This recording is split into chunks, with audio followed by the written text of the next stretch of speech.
Okay, Coach Borders. Some of your football players look pretty good wrestling today. They did a nice job. I'll tell you what, it was a hostile environment. Give a lot of credit to Shard for putting this on. It's been the third year I think we've done this between the two schools. Great rivalry, but yeah, it came down to a few key matches, and Riverside prevailed. Proud of these guys. You have, if you look at Fairbanks loses the match today, but he was like Northeast Ohio Division II Player of the Year in the district, right? Right. First team All-State for you guys. Yep. That guy is a worker, but he's a wrestler. Antonio Botigi, wrestler. Yep. Porter at the end, Yep. football player, wrestler. Right. Seems to be a strong correlation. Seems like you guys do a good job of one hand washing the other. They do a good same thing here at Chardon. How important is when you get wrestlers out for football? Extremely important. I mean, we're huge fans of multi-sport athletes, but the question is wrestling and football. I mean, wrestling correlates very easily and very well to the football field with balance and leverage and strength and using hands and being able to counteract moves and whatnot, and vice versa. These guys, we like to think that having a decent football season, us being in our program, when they get to the wrestling mat, kind of just picks up where they left off, and Coach Toth and those great coaches take over and work on the wrestling skills. But and a lot of these guys, Antonio, he's doing wrestling all year round. He's winning stuff down in Florida in the summer, and so we definitely at Riverside like to compliment each other, and I think we're doing a good job of it. You got basketball players who play. You got multi-sport, right? Yep, I think it's Maloney play basketball. Yeah. He's really good at quarterback for you. Yeah, and there's a handful of other guys, that play basketball and do it. We have a kind of a universal strength program with Brian Doberdruck. He does a phenomenal job, out of Iron Athletes. So, yeah, the goal is to unify the sports as much as possible and the athletes as much as possible. If you're a Riverside athlete, you're not a Riverside football player. You're not a Riverside, whatever. It's unifying. And that's how you be successful. We're not this huge D1 school that has this plethora of athletes that we can just, specialize. I mean, we gotta share, and we gotta, be unilateral about it.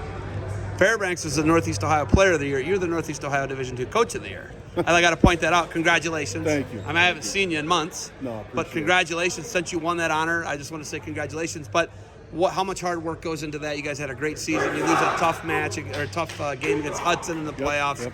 But, it's the furthest the school's ever gone. Right. Where does all that, how many years do you think this has been coming? And can you guys continue to produce to make the next level to get into a Final Four or get into a final? Well, I think it's been all 13 years that I've been here that it's been building, and it's a lot of people. It's not just me, hardly, but the kids, with coaches around, great administration, sports staff, the Board of Education, everybody else that's kind of gone into this, and it's been a process. And again, we had a big dip when the pay participate, and that sets us back like 4 or 5 years, I think, from the plan. But from upgrading our facilities to get more kids out and keeping kids in our district and not going elsewhere, and it's just been kind of this snowball effect finally. And like I said, we have very good coaches in place and a unified strength program that we're continuing to work on. So that's it. But it's been all 13 years. There's no question about it. It's been a long time. Can we maintain it? That's the goal. That's definitely what we're going to try and do, is continue to instead of rebuild, we reload every year with all our sports. Do you miss teaching at all?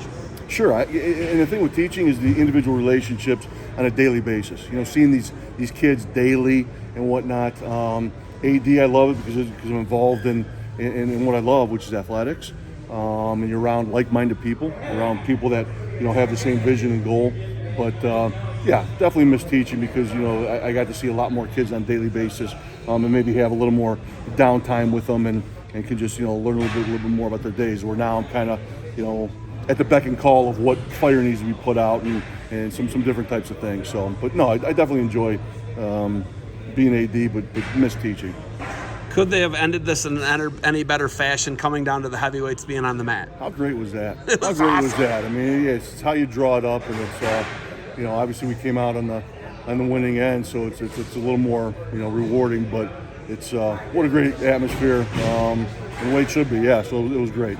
All right. This is coming back to Riverside next year. I hope we can emulate this hostile environment, return the favor to them. Coach, you got anything else for me? Oh, man, just thanks for what you do. I appreciate you. I'm going to give you a free subscription to GoHioCast. Tremendous. And thank you for the time. Okay, thank you.